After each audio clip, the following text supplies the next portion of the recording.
Les ovnis sont partout. 55% des Américains le pensent. Mais que font-ils ici? D'après les enquêteurs, les rencontres rapprochées du quatrième type, c'est-à-dire les enlèvements d'êtres humains par des extraterrestres, nous donnent un élément de réponse. Mais dans quel but des visiteurs d'autres planètes viendraient-ils s'emparer des terriens? Nous avons mené l'enquête sur ce terrible dossier.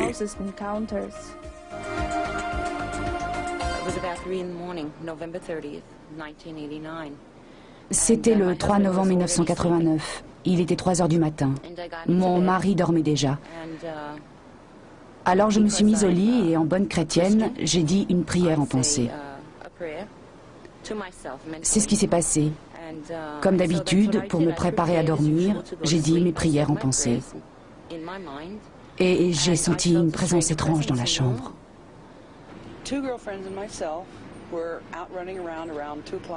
J'étais dehors à 3 heures du matin avec 2 copines dans la campagne. On espionnait un de nos amis. C'était en novembre 77. Je me rappelle, j'ai vu une lumière qui se promenait dans le ciel. Et j'ai dit à ma copine pour rigoler, « Tiens, un ovni ». La copine au volant, ça l'a fait rire.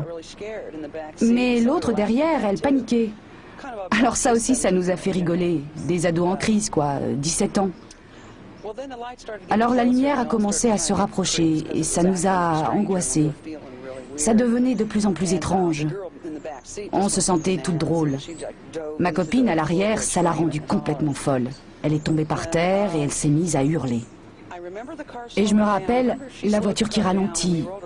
La copine qui conduisait a ralenti et on a baissé les vitres pour bien voir ce truc. Et puis ça s'est brouillé dans ma tête. Et je me rappelle seulement le moment où on s'est rendu compte qu'il était 4 heures, 4h30 du matin. La copine qui conduisait regarde sa montre et fait « Bon Dieu, 4 heures du matin, vous vous rendez compte?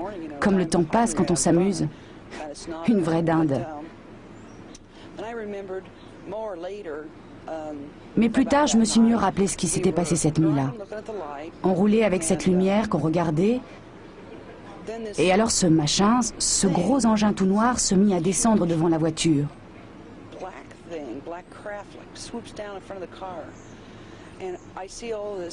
Puis ce fut comme si la voiture rentrait dans le noir. Vous savez, je ne pouvais rien voir dehors. Je me suis sentie comme tirée de la voiture par les jambes. Et plus tard, j'ai fini par me rappeler. J'étais sur une table bizarre dont le plateau semblait tomber et dont les pieds semblaient se relever.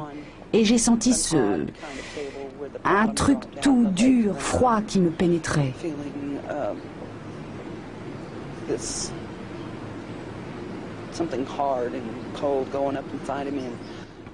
Je me réveille au milieu de la nuit, conscient tout d'un coup, parce que je sens quelque chose qui n'allait pas du tout. J'ouvre les yeux et je suis dans une petite pièce ronde, avec tous ces êtres bizarres autour de moi.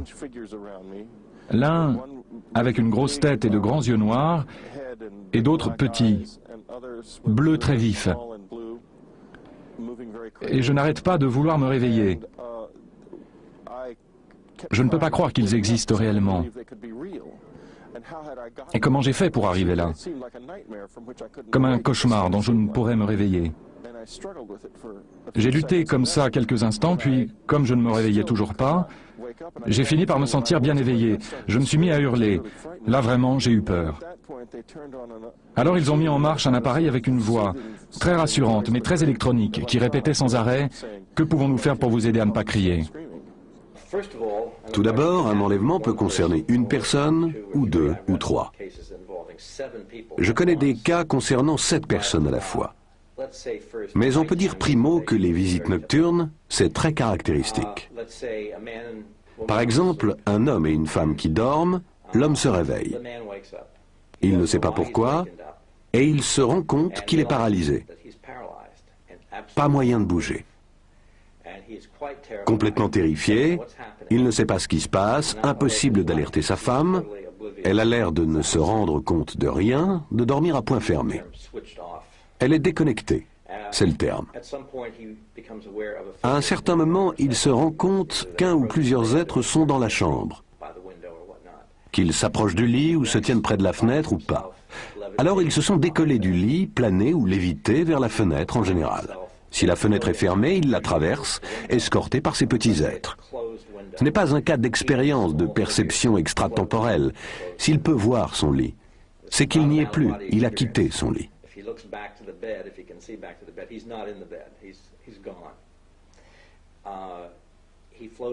Il sort par la fenêtre en planant, avec en général au dehors une sorte de lumière intense, agissant comme un genre de faisceau attracteur, ou ce que vous voudrez. Et la personne remonte en planée avec les êtres dans l'engin. Il y pénètre en planant, d'ordinaire par une ouverture au-dessous, et il va souvent se retrouver presque aussitôt sur une table entièrement déshabillé. Très peu gardent le souvenir de s'être déshabillé ou de l'avoir été. Il se retrouve sur une table, et on procède à une série d'actes médicaux ou paramédicaux visant souvent pour finir l'appareil génital. Si c'est un homme, on placera en général un instrument autour du pénis. Fort souvent, à ce moment, on procède au prélèvement d'un échantillon de sperme, soit de façon douloureuse, soit en induisant l'orgasme. Souvent, il y a insertion de sondes dans les narines ou les oreilles. Toute une série d'autres actes interviennent fréquemment. Parfois, on stimulera des centres nerveux avec activation de divers groupes de muscles. Pourquoi? Nous ne le savons pas.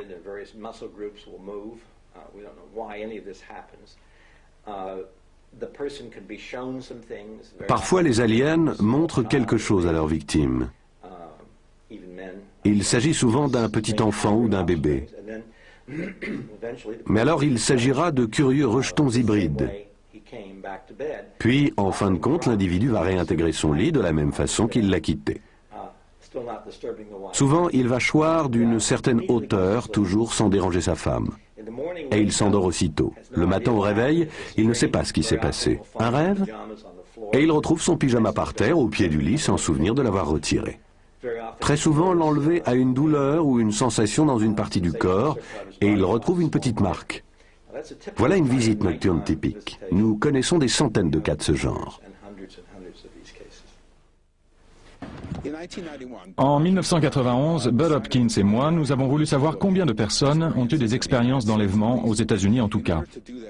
Dans ce but, nous avons contacté un institut de sondage d'envergure nationale, l'Institut Roper, pour demander à 6000 Américains s'ils avaient connu des expériences semblables à celles que les enlevés disent avoir eues, avant de se rendre compte d'un enlèvement, qu'il s'agisse de se mouvoir sur le plan astral ou la vision de lumières étranges dans une chambre, ou encore d'avoir perdu conscience pendant un laps de temps, des choses de ce type. En définitive, nous avons posé 10 questions et nous avons trouvé que 2% des Américains, pour le moins, ont connu des expériences de ce genre. Bien évidemment, il a fallu examiner au cas par cas pour savoir s'ils avaient fait l'objet d'enlèvement ou non. Mais ça fait beaucoup de monde, ce qui donne à penser que le phénomène doit être fort répandu par ailleurs.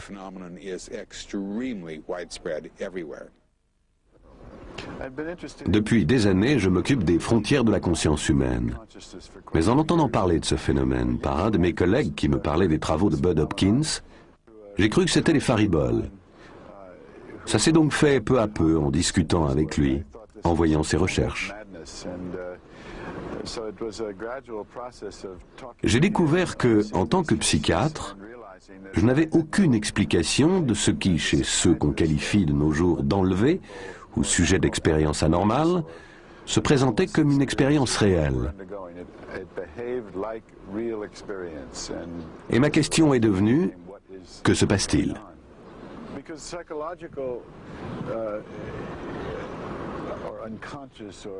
Les expériences inconscientes, intérieures, qui déterminent la personnalité, sont très intimes. Ces expériences sont d'une nature très différente selon les personnes. Si vous avez une réaction symptomatique d'un traumatisme de la petite enfance, si vous avez été violé, si vous faites des cauchemars, tout cela sont des éléments intimes qui impliquent de nombreuses nuances entre les individus. Vous n'obtiendrez jamais une histoire consistante, une histoire complexe, qui soit similaire d'une personne à l'autre, du début à la fin. Toutes ces expériences sont du domaine de l'expérience réelle, à la différence de ce qui est construit, donc logique. certaines constantes sont apparues. Avant nos travaux, je crois bien qu'on n'avait pas trop fait attention à certains ensembles de caractéristiques qui apparaissent dans les investigations. Je me suis arrêté sur cette question des ressemblances entre une affaire et une autre, parce que cela permettait d'établir que l'on a bien affaire à un type précis, assez déterminé de phénomènes externes, plutôt qu'à toute la panoplie des fantasmes de l'humanité. Si l'on retrouve des domaines de ressemblance assez étroits, alors la notion de fantasme perdra beaucoup de force. Les enlevés décrivent, grosso modo, 4 types d'extraterrestres. Encore faut-il prendre garde au fait que bien souvent, on a beaucoup de descriptions différentes. Or, l'un des grands problèmes de l'hypnose est celui de l'identification et de la description des extraterrestres. En effet, surtout lors d'une séance initiale, les sujets ont tendance à fabuler, à dire des choses qui ne sont pas strictement vraies. Une fois mis en place les contrôles nécessaires, on se retrouve en gros avec 4 types distincts d'extraterrestres. L'un d'eux sera l'extraterrestre connu de tous. Petit, bras et jambes grêles, corps mince, grands yeux noirs, absence de cheveux, de nez, de bouche et d'oreilles. D'autres présentent plutôt des allures d'insectes, comme une menthe religieuse, disons. D'autres d'aspect plutôt reptilien, et d'autres d'apparence plus humaine. En définitive, qu'importe, ils apparaissent toujours ensemble avec un objectif commun et ils proviennent donc sans doute d'un seul et même lieu. C'est là un groupe unifié d'extraterrestres poursuivant une seule et même activité.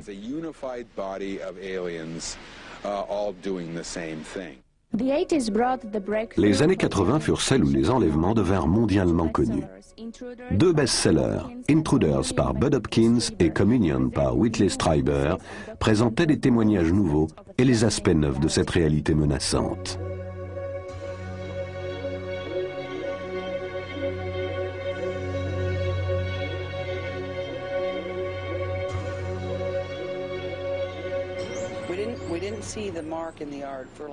Deux ou 3 jours après la nuit du 30 juin 1983, une empreinte est apparue dans la cour.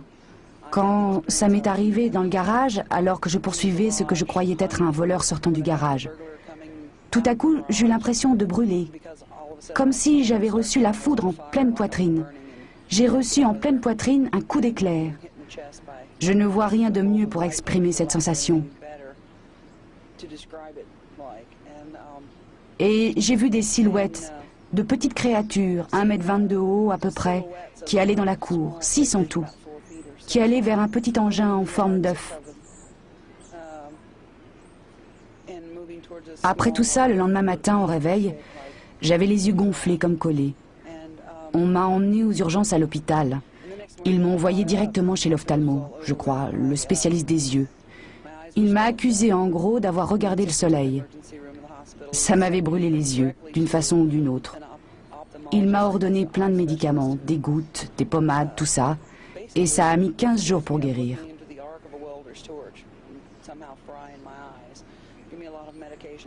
Alors on a vu l'empreinte dans la cour, et le premier truc que je me suis rappelé quand j'ai vu l'empreinte dans la cour, le premier souvenir furent ces 2 yeux noirs, comme superposés sur la marque dans la cour. Et ça m'a fait un choc. Ma mère disait, « Tiens, c'est là que notre ovni s'est posé. » Ça la faisait rire. Et j'ai commencé à penser au livre de Bud Hopkins, Missing Time.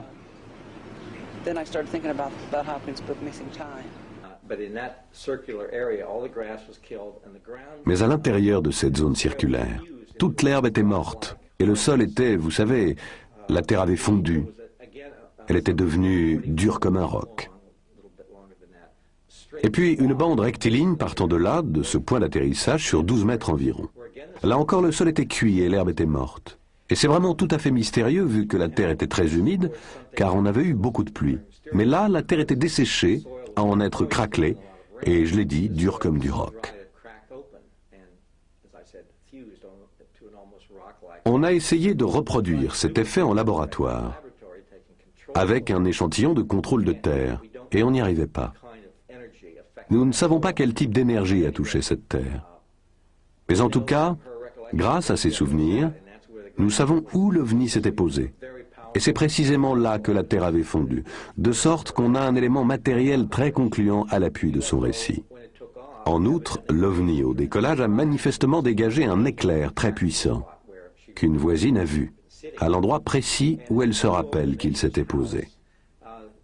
Et quand il a survolé la maison voisine, toutes les lumières se sont éteintes. La voisine, complètement paniquée, a entendu un son rugissant, les lumières sont revenues. Aucun disjoncteur n'avait été touché. L'empreinte dans la cour, elle, ça s'est juste rétabli depuis quelques années. Elle est restée 5 ans bien visible. La neige fondait dessus, l'eau ruisselait dessus. On la sent toujours, même si on ne voit plus où elle est. Quand on marche dans la cour, on peut encore sentir où elle est. La terre est toujours beaucoup plus dure à cet endroit.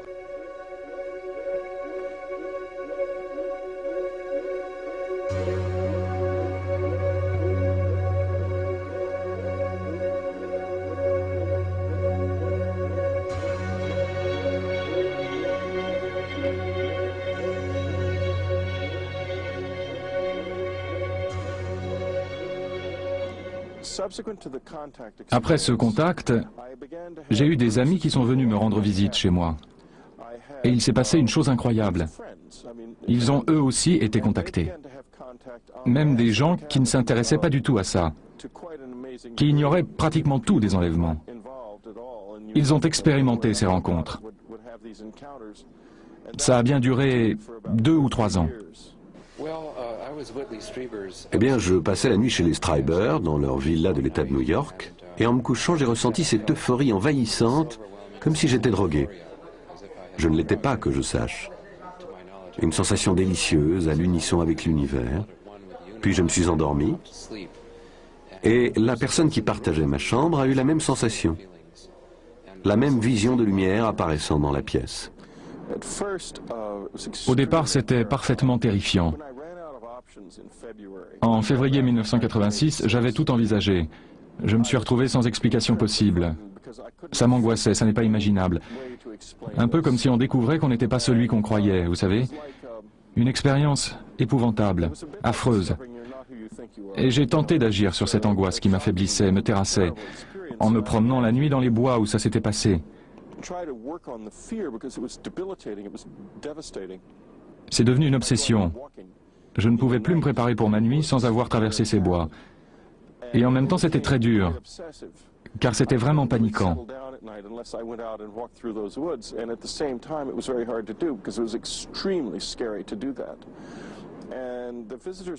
Et là, les visiteurs se sont mis à réagir à ça, à mes efforts pour dominer mon angoisse. Ils se sont mis à revenir chez moi, à se manifester, à venir assez souvent. Je n'ai plus eu d'enlèvement, mais j'ai eu plusieurs contacts très brefs, des expériences à moitié faites pour ainsi dire, qui ne marchaient pas vraiment parce que j'avais trop peur pour aller plus loin.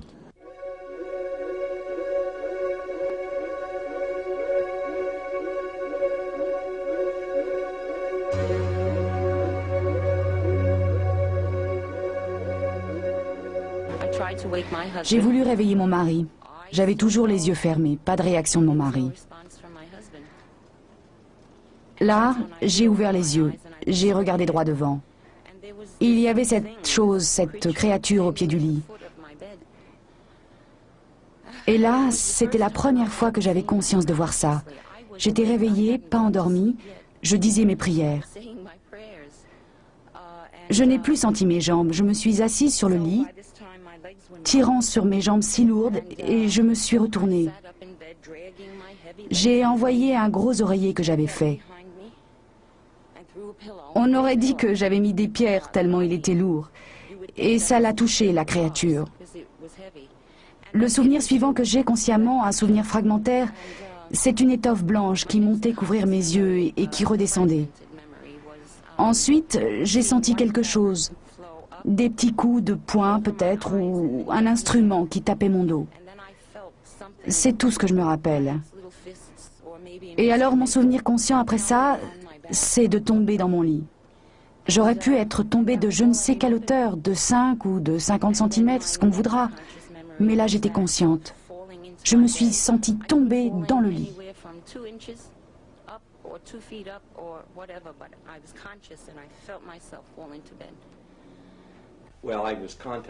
Eh bien, 2 témoins m'ont contacté par courrier. J'ai découvert le 3e témoin un peu plus tard. Et enfin le 4e témoin. Elle m'a écrit, puis j'ai eu affaire directement avec elle. Puis un 5e témoin. Je m'étais occupé d'elle auparavant. Elle avait vu l'OVNI d'un autre endroit. Elle n'avait pas vu les êtres planer dans les airs, mais elle avait bien vu l'OVNI exactement à cette heure-là, cette nuit-là. Il doit donc y avoir beaucoup d'autres témoins.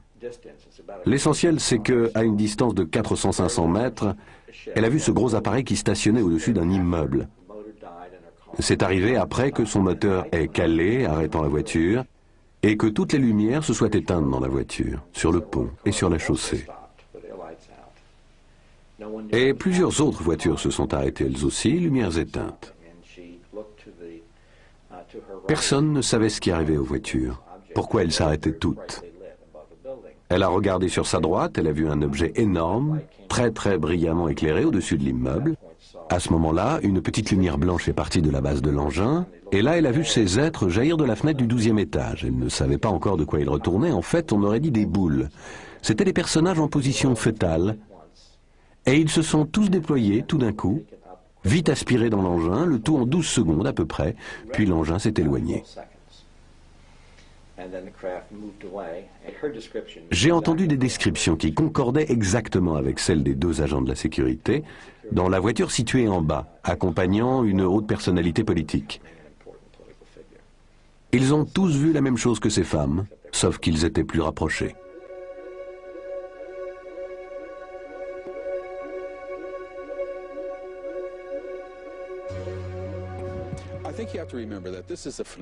Je crois qu'il faut rappeler qu'il s'agit d'un phénomène qui n'est pas simplement un racontard. Il y a un élément matériel très substantiel qui s'y rattache, qui s'attache à toutes ces personnes. Par exemple, lorsque des sujets affirment avoir été enlevés, ils sont matériellement absents de leur environnement. Ils ne sont pas là. Jamais on n'a mis la main sur quelqu'un pendant la durée de son enlèvement. Ces sujets reviennent, portant sur leur corps des marques et cicatrices inhabituelles, absents la veille et toutes liées à l'enlèvement.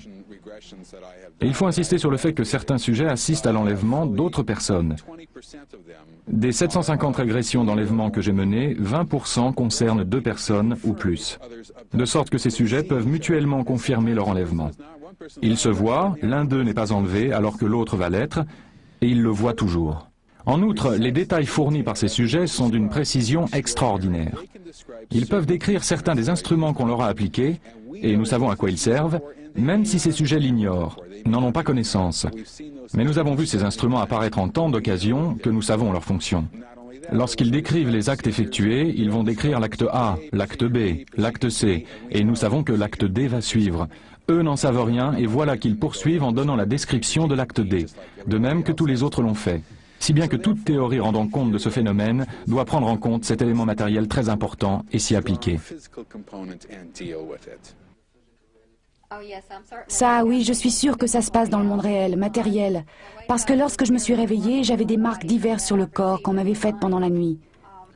Des exemples. Un petit bout de peau prélevé sur le menton, ici. Et j'en avais d'autres que je portais depuis toute petite sans avoir jamais su comment ça m'était arrivé. Mais celle-ci, là, on me l'a faite l'année dernière, au mois de mars, je crois.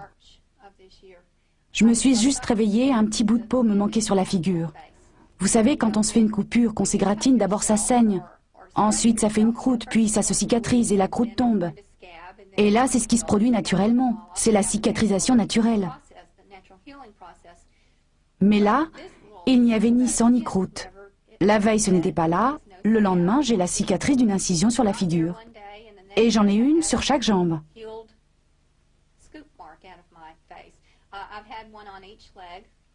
Un jour, je me réveille, je découvre cette cicatrice toute petite à la racine des cheveux, qui n'était pas là avant. Je me suis réveillée avec d'autres types de marques différents sur le corps. Par exemple, en janvier, février, là, cette année, je me suis découvert 2 marques rondes sur le dos. On dirait des piqûres en cercle. 7 piqûres en cercle et une au milieu.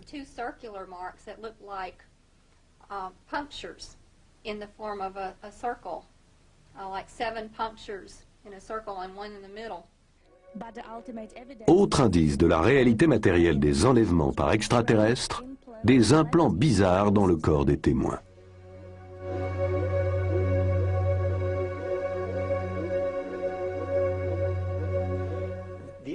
La question des implants est extrêmement intéressante, du fait que nombre d'objets, que l'on pense être des implants, ont été recueillis, de formes et de dimensions variables, qui semblent avoir été logés à des emplacements bizarres. Ainsi, le dessous du pénis, ou dans un autre cas, la fosse nasale, et ainsi de suite. Ces objets ont en commun de ne pas être opaques aux rayons X, ce qui veut dire qu'ils n'apparaissent pas sur une radiographie. C'est très intéressant. Pour la plupart également, ils sont constitués de matériaux organiques, à base de silice, de carbone, d'oxygène, etc. Il ne s'agit pas, ils n'ont pas l'aspect de pièces de mécanique. Nous ne savons pas vraiment de quoi il s'agit. On peut difficilement demander aux scientifiques qui ont étudié ces objets de s'aventurer à dire que tel objet n'aurait pas pu être produit sur Terre d'aucune façon. On ne saurait demander à aucun scientifique de se lancer dans la preuve d'une négation. Pourtant, aucun de ces objets n'aurait dû se trouver aux emplacements du corps humain où on les a découverts. Nous n'avons pas plus idée de leur fonction. On peut spéculer, mais tout ce qu'on a, ce sont des clichés radio ou d'IRM montrant de mystérieux objets à des endroits bizarres.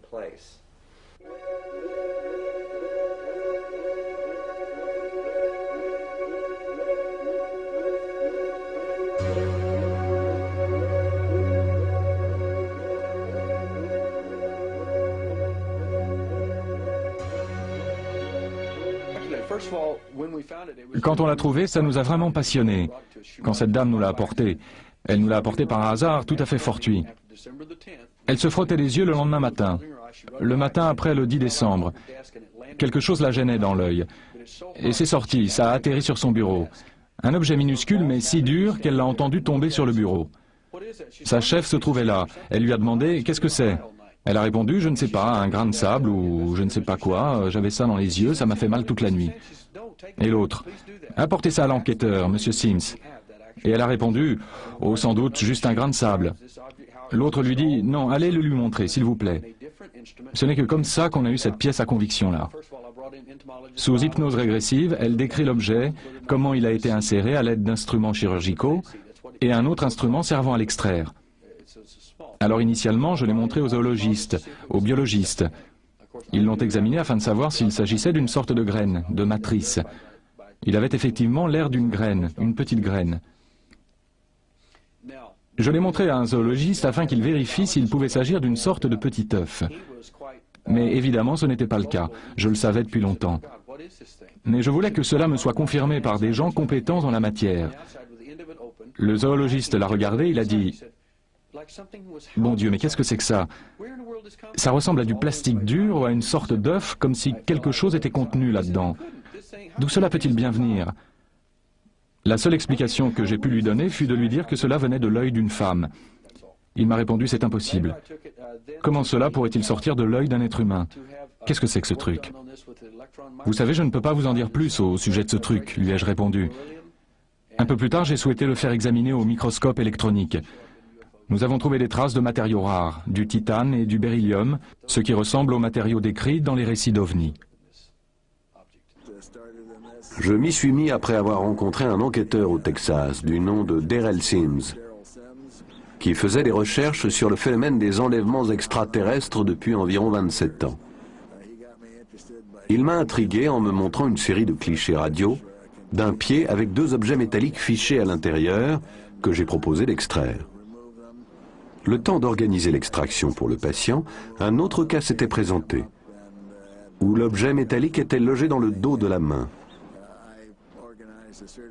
J'ai mis en place une équipe de chirurgiens, les 2 cas furent opérés, et les résultats d'analyse biologique ont été fichés et archivés, ainsi que les résultats préliminaires d'une longue série d'analyses sur l'origine des métaux. À ce jour, nous avons procédé à 6 opérations, dont nous avons les résultats. 3 cas semblables pour ce qui est des objets et 3 autres cas semblables entre eux, à savoir pour ainsi dire les métalliques et les non métalliques. Les objets métalliques sont de forme variable et sont couverts d'une membrane dense, gris foncé, qui résiste au scalpel. Les 3 autres présentaient de petites billes, d'une couleur blanc grisé, et il ne s'agissait pas de calcium. Nous en avons fait analyser une, on y trouve une foule d'éléments divers.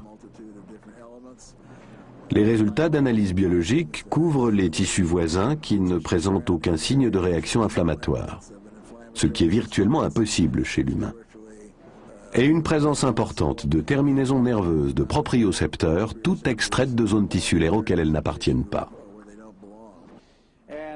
Alors une fois ces 2 sujets rapatriés à Houston, j'ai collecté les implants. Le docteur Lyle s'est occupé des biopsies, si bien qu'on disposait d'une bonne chaîne d'indications pour ces objets. Il a soumis les biopsies à 2 pathologistes différents qui lui ont livré les résultats suivants. Aucun signe de réaction inflammatoire, chronique ni aiguë, et présence de cellules nerveuses anormales, des récepteurs de propriocepteurs. Les propriocepteurs, ce sont simplement les neurones. Ce sont des cellules sensitives situées à fleur de peau, servant au toucher, au goût, pour les sensations de tact, de pression et autres. On les a retrouvés massivement présents autour des objets en cause, autour de ce que l'on croit être des implants, logés dans le pied de cette dame ainsi que dans la main de cet homme. Les 2 membranes biologiques enveloppant ces objets métalliques paraissent avoir été constituées par la propre peau de l'enlevé. Je pense qu'il est possible que les marques de prélèvement indiquent la présence d'extraterrestres, qu'il est raisonnable à mon sens de penser qu'ils pourraient faire un tel prélèvement sur n'importe quel sujet et les mettre en culture, si bien qu'ils disposeraient littéralement de vos tissus, à chaque fois qu'ils en auraient besoin, comme enveloppe d'implant, pour l'insérer dans votre corps. Voilà qui rendrait compte de ce fait que des tissus nerveux tels que les neurones propriocepteurs de la surface cutanée environnent l'objet. Mais alors, comment ces neurones propriocepteurs pourraient se reconnecter aux autres nerfs du corps? Je ne vois pas. Il faut comprendre que cette dame est sous anesthésie hypnotique, avec 2 injections locales. On aurait pu l'amputer des jambes, elle n'aurait rien ressenti. Et pourtant, dès que l'on touchait à ces objets, même chose pour l'homme, je ne dis pas les extraire, mais les toucher, on avait une réaction instantanée, violente, suggérant que les objets étaient connectés à un nerf majeur. Quant aux analyses de ces objets, après des investigations coûtant près de 50 000 $ à ce jour, elles indiquent que les objets paraissent être d'origine météorique. Pourquoi paraissent? C'est que les métaux s'en approchant le plus qu'on ait pu découvrir sont la structure de 2 météorites. Ces météorites, d'un type rare, pourraient en rendre compte en partie. Mais le problème, c'est qu'elles présentent un alliage très particulier dans les proportions de nickel et de fer. Or, on n'a pas ça ici. Ce serait donc une sorte d'anomalie à cet égard. Les soi-disant enlèvements extraterrestres ou rencontres rapprochées du 4e type ont fait la une des journaux aux États-Unis. Mais il ne s'agit pas exclusivement d'un phénomène américain. Nous avons rencontré des cas similaires dans bien des endroits de la planète.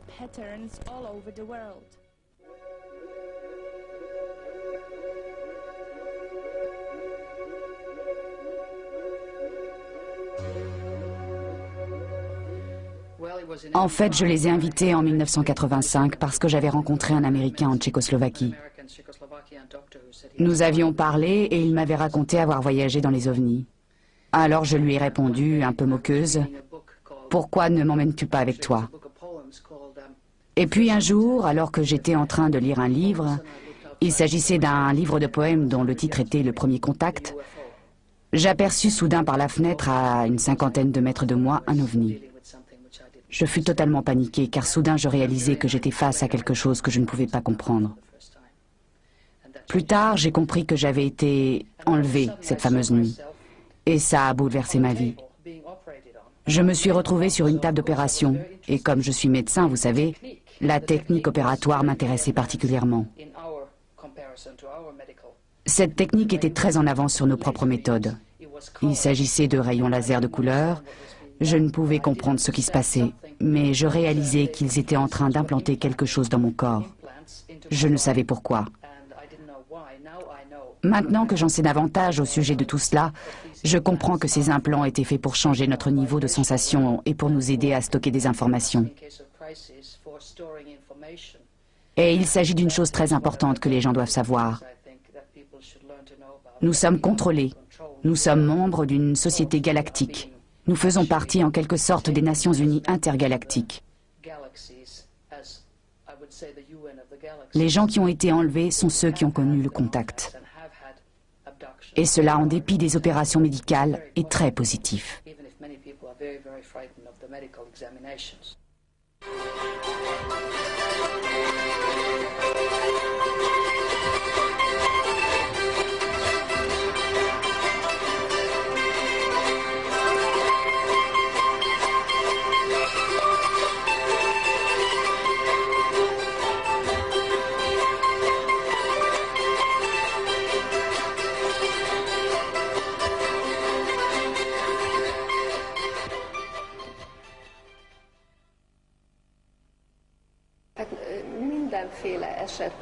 J'ai effectué de nombreuses régressions hypnotiques avec des gens qui se sont alors souvenus de ce qui leur était arrivé sur une table d'opération, entourés de petits êtres, des gris, des extraterrestres humanoïdes. Dans d'autres cas, ils décrivaient la façon dont ils montaient à bord des vaisseaux, comment les extraterrestres leur faisaient visiter leurs engins, leur montraient leurs écrans et systèmes de propulsion.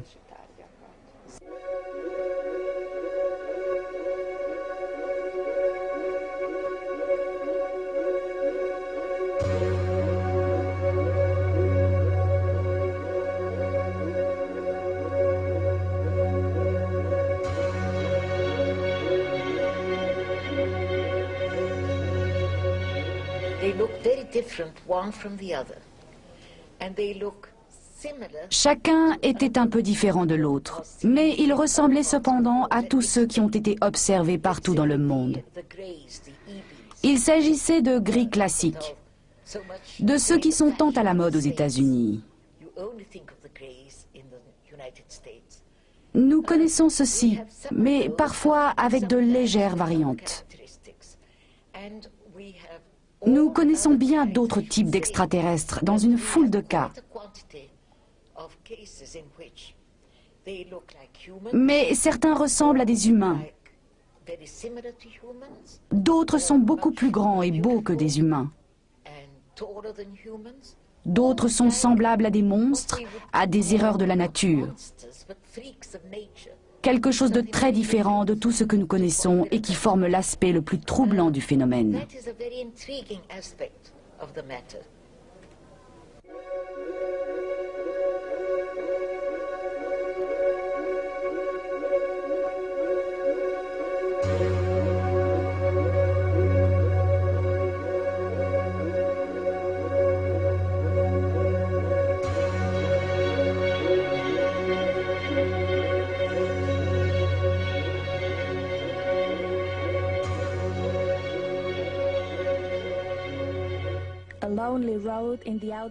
Une petite route australienne fut le théâtre d'une scène d'enlèvement collectif unique en son genre, lors des toutes premières heures du jour, un dimanche matin. 3 groupes de personnes voyageant séparément ont été enlevés par un vaisseau extraterrestre. Ils se sont souvenus de l'événement plusieurs jours plus tard. Kelly Cahill fut parmi ces enlevés. Mon mari et moi nous rentrions de chez des amis en voiture lorsque nous avons aperçu un gigantesque engin volant dans un champ sur le côté de la route. Nous nous sommes arrêtés, nous avons traversé la route. Tout ce dont je me rappelle est un vaisseau flottant dans les airs, celui que nous avions aperçu quelques instants auparavant conduisant, et une lumière très aveuglante. J'ai tout oublié, sauf la certitude que quelque chose s'était passé. Car mon cœur battait à tout rompre et l'adrénaline ne cessait de me submerger. Puis soudain, je me trouvais totalement désorientée dans la voiture.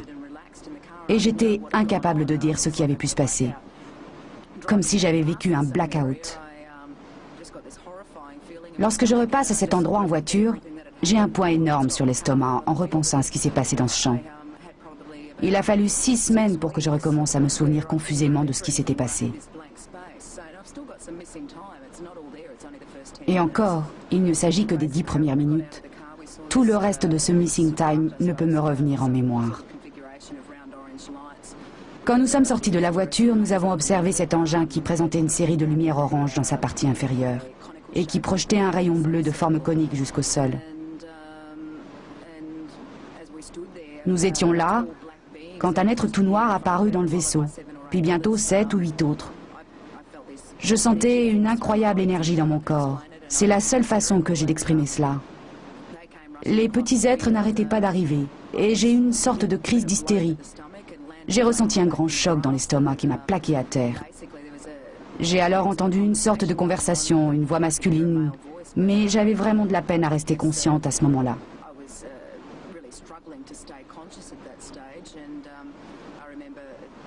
La seule chose dont je me rappelle ensuite, c'est d'avoir prié très fort pour obtenir de l'aide.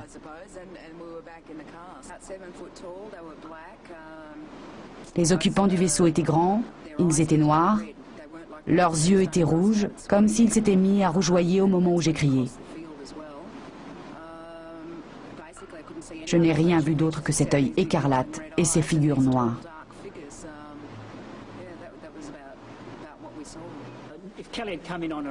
Si Kelly avait été seule, nous n'aurions qu'un cas normal. Mais ce qui s'est passé, c'est qu'un autre couple a été impliqué dans cette rencontre du 4e type. Et ce sont ces deux sources totalement indépendantes qui font tout le prix de l'affaire. Si vous faites des recherches, eh bien vous vous rendez compte que les deux groupes d'observateurs sont en quelque sorte reliés entre eux. Pour dire mieux, la rencontre a eu lieu sur la route et tout le monde est sorti pour observer cet événement. Ainsi, dans cette affaire, les deux voitures ne se trouvent pas au même endroit et les personnes à l'intérieur ne se connaissent pas. Chaque voiture disparaît et réapparaît à un endroit et à un moment différent. Eh bien, ce que nous avons fait d'abord, c'est localiser l'endroit où tout cela s'est déroulé. Nous l'avons trouvé assez facilement. Mais après un examen scientifique du sol, nous nous sommes rendus compte que le biotope avait subi des traumatismes. Il y avait 3 marques dans le sol, d'environ 75 cm de diamètre. Nous avons aussi remarqué d'autres anomalies dans le sol, comme une forme étrange, comme une demi-lune.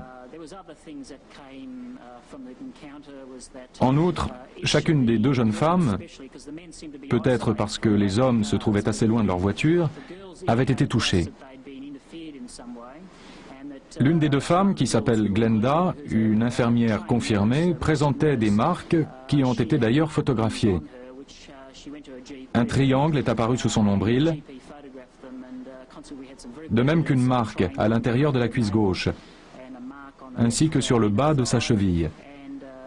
Il y avait ainsi de nombreuses preuves physiques.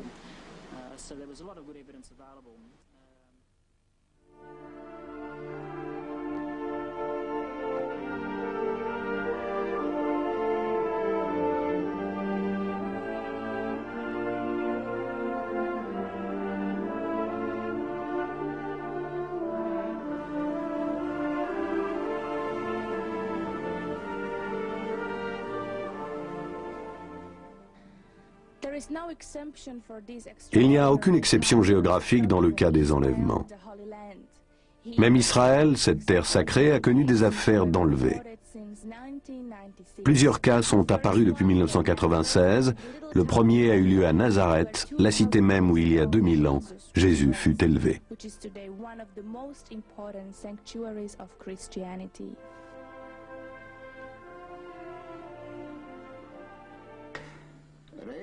Le soir du 15 septembre 1996, je marchais aux environs de la poste, lorsque j'aperçus à environ 400 mètres de mon domicile un gigantesque vaisseau de forme circulaire à quelques mètres au-dessus de moi. L'engin avait 5 lumières triangulaires, contenant chacune une lumière plus petite, une rouge, une marron et la dernière au sommet du triangle, blanc très vif, fluorescent. Lorsque je regardais le vaisseau, je me sentis soudain happé à l'intérieur. Là, je me retrouvais entouré de petites créatures. Ils avaient 3 tentacules en guise de bras terminés par de longs ongles. Une des créatures était une femelle. Elle portait une sorte de combinaison verte. Leur peau était également verte. La pièce elle-même semblait faite de cristaux. Les humanoïdes me firent un signe à hauteur de hanche environ. Une autre créature femelle portait une sorte de casque ou de chapeau. Puis un être plus grand fit son apparition et les plus petits se sont mis à se rassembler autour de lui. Il a lancé comme un ordre aux autres et sa voix était un peu comme le bruit d'un disque qu'on raye. À ce moment, un des petits êtres se rapprocha de moi et me jeta une poudre jaune au visage. C'est tout ce dont je me rappelle.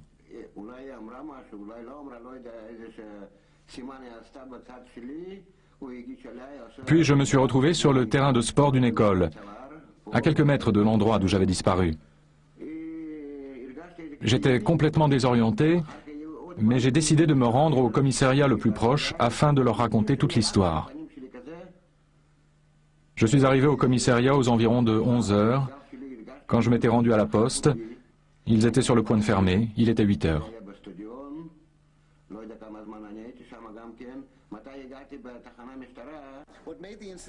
Ce qui a rendu cet incident particulièrement intéressant, c'est qu'il s'est rendu immédiatement à la police.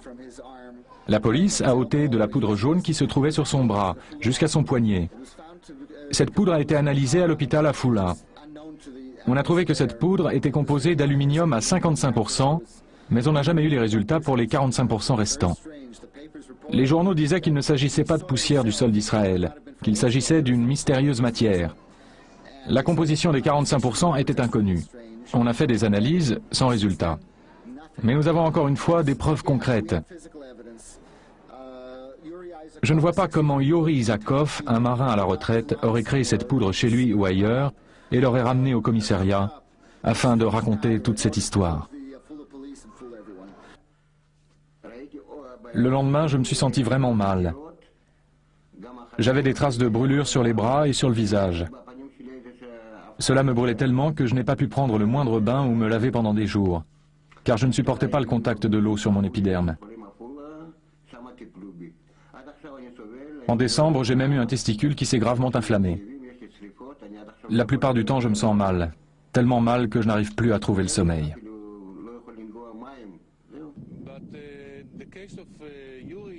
Le cas de Yuri Isakov est vraiment incroyable.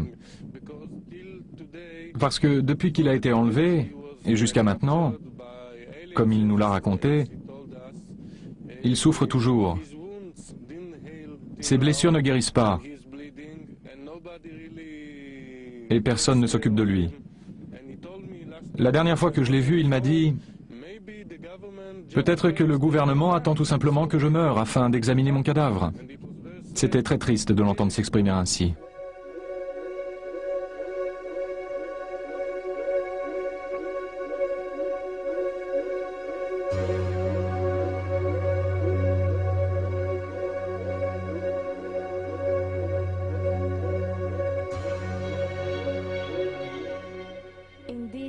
Les chercheurs s'accordent aujourd'hui sur le fait que le phénomène des enlèvements est global par essence. Il ne concerne pas seulement l'Europe, les États-Unis, l'Australie, mais aussi l'Afrique et l'Orient. Seule la réaction des sujets est différente, de la panique à l'hystérie ou de la curiosité à une profonde transformation intérieure. Mais la question principale demeure posée. D'où vient ce phénomène et comment peut-on l'expliquer ?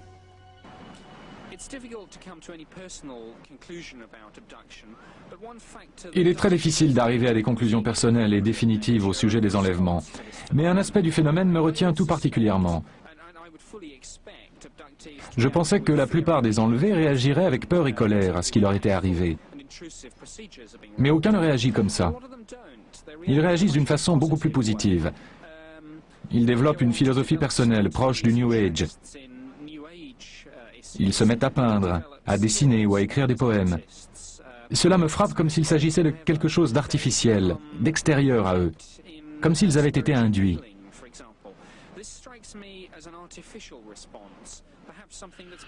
Alors je ne peux m'empêcher de me demander si les transformations dues à ces expériences prouvent que quelque chose nous a été fait par des êtres venus d'ailleurs. Peut-être afin d'affaiblir la menace que nous constituons désormais depuis que nous voyageons dans l'espace. Il pourrait y avoir pas mal de raisons pour ça. Par exemple, il y a un contenu sexuel évident dans les enlèvements.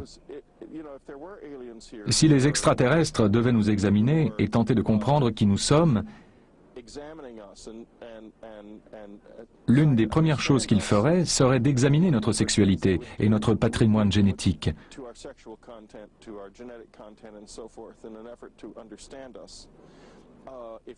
Si nous pouvions aller sur une autre planète, nous ferions exactement la même chose.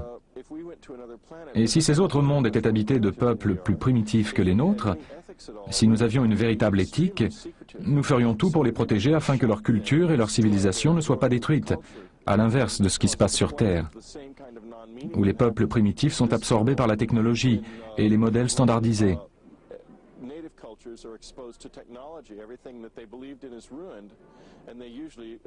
Quelles que soient les formes vivantes en dehors de notre planète, elles essaient de rentrer en contact avec nous sans détruire ce que nous sommes.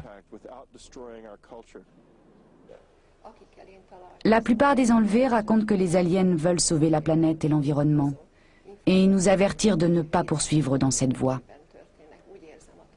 De plus, ils souhaiteraient mieux connaître l'homme et son anatomie. Enfin, ils aimeraient nous transmettre tout un savoir qu'ils ont acquis et qui permettrait notamment de nous guérir. Et ils font ça pour notre bien, car nous détruisons cette planète. Je veux dire qu'il est évident que si nous ne changeons pas notre façon de nous comporter les uns vis-à-vis des autres, nous disparaîtrons. Nous méprisons tous ceux qui sont différents, tous ceux qui ont une autre religion, une autre couleur, une autre façon de voir le monde. Nous détruirons la Terre par la pollution, par la radioactivité, par les installations nucléaires. Aussi, ils essaient de prendre notre sperme, nos ovules, afin de pouvoir créer une nouvelle race, car ils se rendent compte que nous nous détruisons nous-mêmes. L'humanité est si primitive, si grossière qu'elle doit être changée. Et ce n'est pas la première fois que ce constat s'impose, car nous avons déjà fait l'objet de manipulations génétiques depuis des milliers d'années.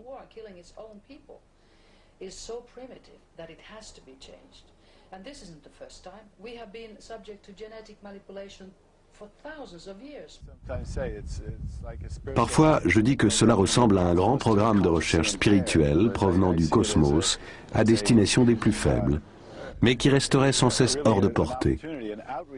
En d'autres termes, je considère qu'il s'agit là d'une chance extraordinaire.